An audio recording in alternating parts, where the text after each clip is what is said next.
Claude Pujade-Renaud, avec un titre formidable, Tout dort paisiblement, sauf l'amour, aux éditions Actes Sud. Nous sommes ici en présence d'un couple.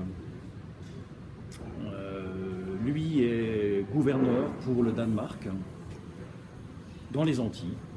Il est basé à Sainte-Croix, donc une des îles gouvernées par le Danemark à l'époque. On est fin du XVIIIe.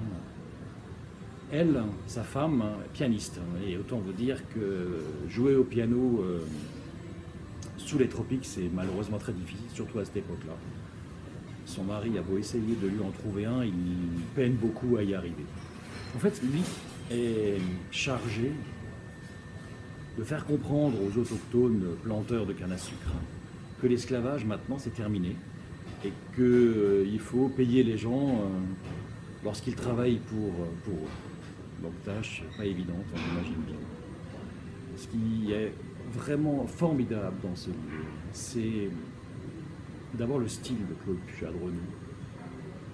Un style, je trouve, magnifique, qui rajoute vraiment à l'histoire lourde et pesante une grande légèreté.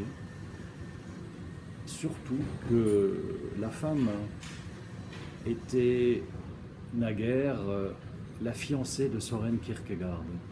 Donc Søren Kierkegaard à l'époque a purement et simplement, au travers d'une lettre, rompu ses fiançailles sans aucune autre forme de procès, pensant que sa fiancée d'alors allait rentrer dans les ordres et surtout pas qu'elle puisse, après 2 ans, se remettre de son amour pour lui et épouser ce gouverneur danois.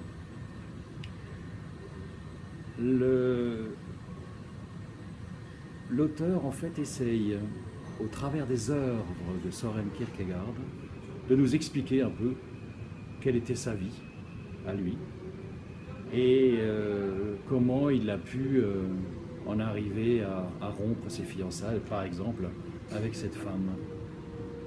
C'est un roman à plusieurs voix que je ne peux que conseiller à tout le monde. C'est vraiment de la littérature.